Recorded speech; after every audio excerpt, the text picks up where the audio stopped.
Hello, everybody. This is Toni Turner, and welcome to the Market Now on Friday, August 9th, just after the markets close.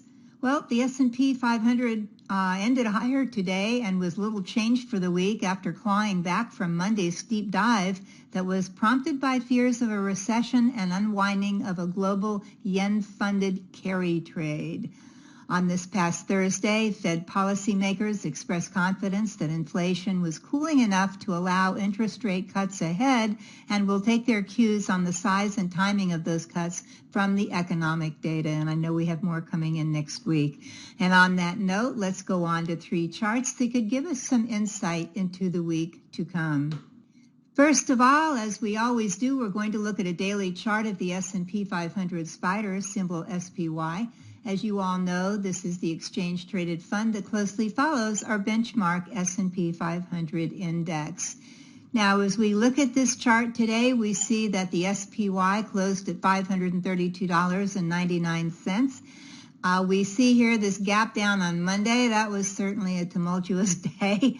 To be polite, it was pretty wild. It gapped down Monday to $511.64. So that was a big gap down here from where we were. It did rally this week in an effort to fill that gap, and it did a pretty darn good job. Now, we know that the SPY, of course, is down from its all-time closing high back up here. That was on July 16th, and it closed at $564.86. And the closing high is always very important. After it made that all-time high, we know that the SPY rolled over. It dropped below its 20-day down here. It rebounded a bit back over the 20-day, then gapped down again on August 2nd. And then down here, it gapped down on August 2nd. To 535.75, and it just couldn't go any higher. So that was after it walked along the 50-day, the green line here. It walked along the 50-day, could not get back over the 20-day moving average, and it was like, okay, I give up. And then we had that carry trade come to life, and it was certainly all fall down on Monday. And as we just reviewed, it fell down to open at $511.64. Now, note on that day that the SPY, I thought this was kind of cool. Look at that volume spike. On that day, on Monday, the SPY traded more than 146 million shares. Isn't that amazing? It's impressive. So now what do we do with this? What do we do with this? Let's establish some levels we can use next week.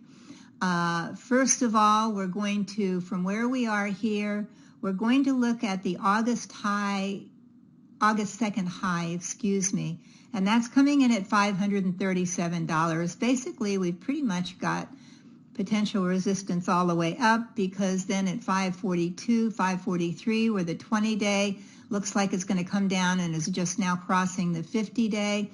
So at 542, 543, that could end up being more resistance. It certainly acted as it before.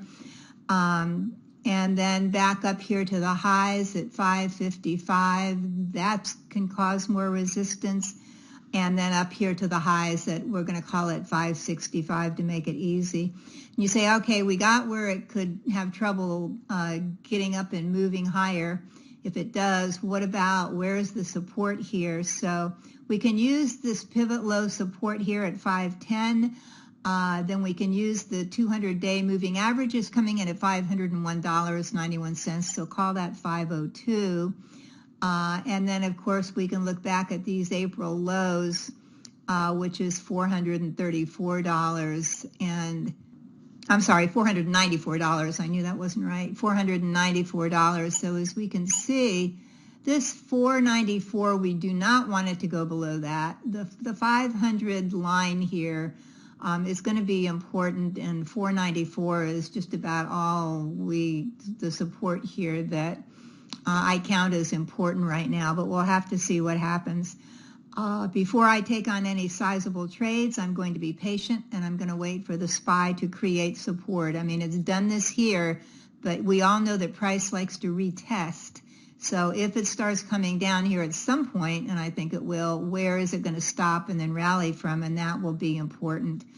And please know, too, that these are going to this is going to present some good opportunities as we get further along. August can be a very testy month in the stock market. It usually always is. So just let's create some patience here and just watch it. Trade what we see, not what we think will happen.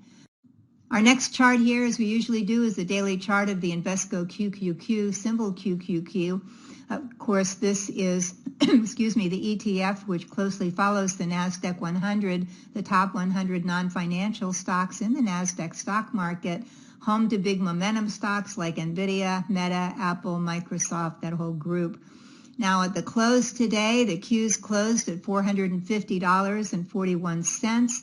That's 10% below the all-time closing high on July 10th that we had at $502.96. Now, kind of like the SPY, but in a more dramatic fashion, which is usually the way, the SPY hit this all-time closing high here, then rolled over, fell below the 20-day moving average. And we can, if we want to, make a little head and shoulders here. Fell, and if we do that, we've got that, fell below the 50-day moving average, tried to rebound up and go back up through the 50-day moving average as we headed toward the end of July, but just could not do it. Could not get above the 50-day moving average. You can see what a ceiling it imposed. Then it gapped down on August 2nd to open at $450.89. Then gapped lower to this past Monday again to open at $424.71. Now again, the Qs, the tech stocks, momentum stocks are usually always more volatile than the SPY. So it did manage to drop below its 200-day moving average, unlike the SPY, which stayed above it. But it did manage to close above it and rallied this week again to close at $450.41. Now we say, all right, that's fine. Where's resistance? It did fill this gap today. See this gap here that we know about from August 2nd? It did fill that gap, so that's good. Gaps like to get filled. So we've got potential resistance here at 453, 454. Then we've got the 20-day moving average coming in at 464. We've got the 50-day coming in at 472. That's some more, so we'll have to see how it handles that. Then we have the gap down, and then the highs here at 503. This high here, well, it's the same as the 50-day. So, and then the highs up here at this is, let's see, July 17th, 489, and then the gap, and then the all-time highs up here at 503. So there's a lot there. Support, of course, we have the 200-day moving average coming in at $431, $432, we'll call it. We have the Monday lows down here at 423. We have the April lows, see back here at 413. So we need to be careful here, if I can draw that straight. So this area here, the 200-day is definitely important. After that, the 420, 415 area, we really want the Qs to stay above that. We don't want to go too far below the 200-day. Now, as you know, and I mentioned last week, I've been very cautious for the past 3 weeks. It tended to work out well. I have got, as we used to say, some dry powder here. So I am going to wait for the Qs to confirm more of a bottom before I tiptoe back into tech trades here. Just what I think I want to do here, see how it acts in the next week or two. Our final chart today, and of course, yes, I'm picking a more conservative ETF here. This is a daily chart of the Global X U.S. Infrastructure Development ETF, the PAVE. So today we'll call it the PAVE. The PAVE has 99 top holdings, include Train Technologies, United Rentals, Eaton Corporation, Emerson Electric, Parker Hannifin Corporation. This is a 5-star ETF, so it's held up better than a lot, that's for sure.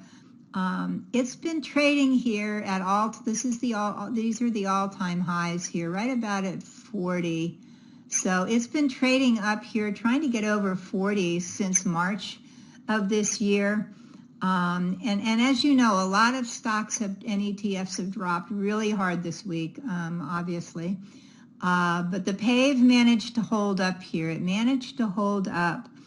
And so from its highs at 40, yes, and when we got into April, and yes, when we got into May and June, we did have this, I'm going to say lower lows, which obviously, but in July here, it did just shoot up and rally. It didn't make another low. It shot up, rallied up to that all-time high again, fell back to the 50 and 20-day, rallied up again, actually poked up a little higher here before closing back down.